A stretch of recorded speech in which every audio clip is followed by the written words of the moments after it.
Hoy termino con Gurdjieff a través de Ouspensky en el texto Psicología de la posible evolución del hombre. No porque considere que sea suficiente con lo que compartimos hasta ahora, sino porque creo que ya está abierta la puerta, el portal, para que vos ingreses a descubrir y a estudiar todo lo que esté a tu alcance ahí. Vamos comprendiendo también científicamente que el ser humano es una máquina puesta en funcionamiento por condiciones exteriores, ajenas a lo que podemos llamar ser, sí mismo, sí misma, self en inglés.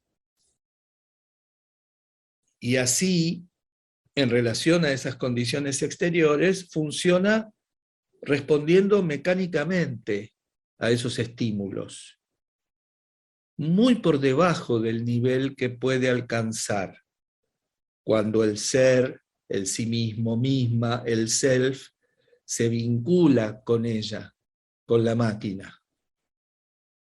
Vincularse, recordamos, es entablar una relación de transformación mutua, una relación recíproca. Por lo que podemos observar en la experiencia concreta, este vínculo todavía nos resulta raro, ajeno a nuestra concepción de la existencia. Entre otras cosas porque, como dice Gurdjieff, no podemos hablar de un ser, sino podemos hablar de un yo permanente y único. Aún así, para que esto se produzca, requiere de condiciones internas, eso está bajo nuestro gobierno, pero también de condiciones externas, que no dependen de nosotros. No elegimos, por ejemplo, dónde y cuándo nacer, por lo menos hasta donde tenemos noticias conscientemente. Como nuestras máquinas están funcionando en su mayoría mal y mecánicamente, ni siquiera la evolución es un derecho para todo el mundo. Y es la peor dificultad, la más trascendental de las que presentan las grandes desigualdades. Las grandes desigualdades también intervienen en que esa posible evolución del ser humano no se pueda producir, no se pueda desarrollar. No todas las personas, en realidad muy pocas, tenemos nuestras necesidades mínimas cubiertas. Podemos referirnos a la pirámide de Maslow y hablar de alimentación, descanso, vivienda, recursos, salud, afecto, como para disponer de tiempo para estudiar, para ocuparnos de nuestro desarrollo interior. Si tenés hambre, si tenés frío, si no tenés abrigo, si no tenés afecto, no podés ocuparte de estudiar nada. Si la máquina, podemos analogar, no recibe su energía, su combustible, etc., mal se puede proyectar conocerla y gobernarla. En este punto, siguiendo a Sartre, el existencialismo es también una de las fuentes en que abreva el counseling, en cuanto a que somos lo que hacemos con lo que hicieron de nosotros, somos lo que hacemos con lo que hicieron de nosotros, tenemos la posibilidad, o por lo menos la ansiamos, la esperamos, de hacer algo con la situación en la que nos encontramos y que por el momento no podemos modificar. En cuanto a las condiciones internas, es imprescindible experimentar un rechazo contundente por la situación presente o un firme anhelo de lo que se puede alcanzar en el futuro. Y por supuesto, conocer muy bien el lenguaje para poder comprender verdaderamente lo que se nos dice, lo que leemos, y para poder pensar más allá de nuestros límites actuales. Hoy escuchaba en una publicidad, no sé de qué, que se decía, si tu familia es imperfecta, sigue siendo perfecta. Bueno, no, justamente imperfecta es no perfecta. Lo imperfecto es lo no perfecto y lo perfecto es lo no imperfecto. Perfecto e imperfecto nunca pueden ser lo mismo. Hablando de la publicidad, vamos a pensar ahora en las influencias. Gurdjieff o Ouspensky conciben tres tipos de influencias. Dos de ellas son muy claras. Una consiste en intereses y atracciones de la vida visible, concreta.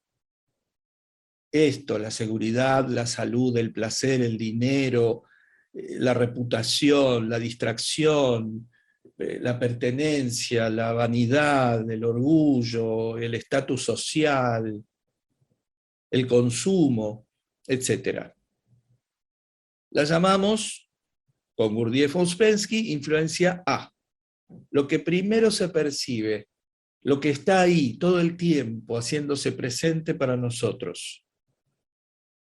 La otra, la B, consiste en intereses de otro orden, no tan visibles, que no irrumpen de manera intrusiva, que pasan por muchos cerebros diferentes, ideas originadas en escuelas, pensamientos, y que van llegando a las personas receptivas de estas influencias, a través de las ciencias, de la filosofía, del arte, de las religiones.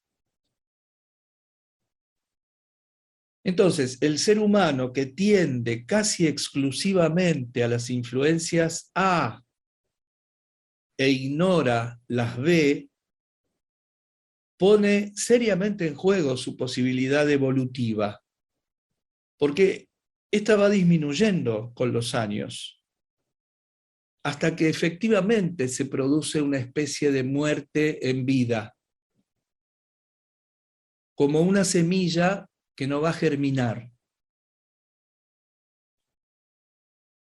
En cambio, la percepción y la integración de las influencias B favorece la atracción de otras influencias afines a estas, que cada vez se vuelven más importantes en la vida de ese ser humano. A medida que estas influencias crecen, se fortalecen y se vinculan entre sí, van formando lo que estos pensadores llaman un centro magnético, que se diferencia de los centros que ya conocemos, el intelectual, el emocional, el instintivo y el motriz, en que estos forman parte de nuestra esencia, de lo innato, de la máquina, y el magnético es creado por nosotros, por nosotras, por nuestra personalidad. Lo adquirimos voluntariamente. Su existencia depende de nuestra decisión, nuestra iniciativa y nuestro trabajo. La activación de este centro es excluyente para poder contactarse verdaderamente con una escuela, sea esta cual fuere. Si no existe este centro, o todavía es débil, o si está diversificado y no fusionado,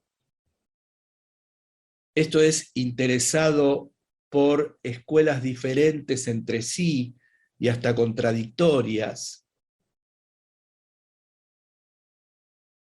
Cuando estas personas tienen la posibilidad de acceder a una escuela, no se interesan por ella, o la desprestigian implacablemente sin conocerla, o su interés desaparece en el momento en que se encuentran con el primer conflicto a trascender, o sea, cuando se acaba la diversión del descubrimiento, del turismo, y aparece el verdadero trabajo, aparece la realidad verdadera con todas sus contradicciones, habitando ese espacio.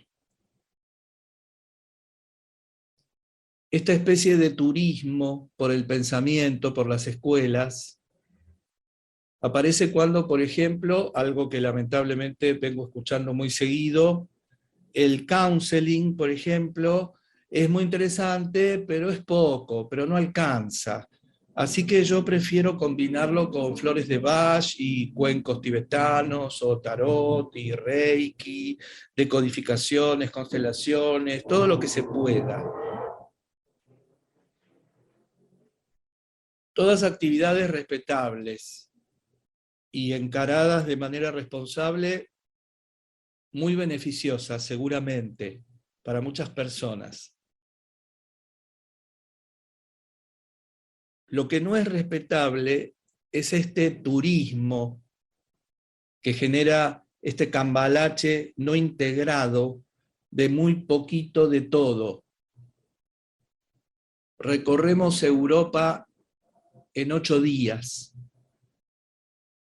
que termina siendo nada o peor que nada.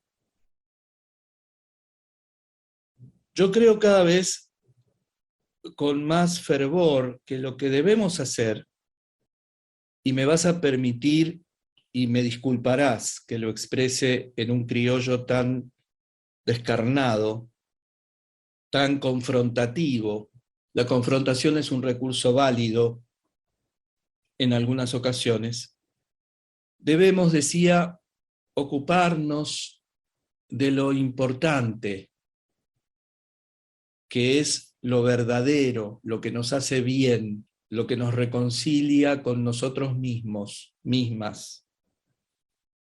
Y, aunque sea muy difícil, porque obedece a la construcción intrínseca del gran sistema fallado, falladísimo, en el que nos vemos con espanto, la verdad, obligados a existir, es dejarnos de pelotudear.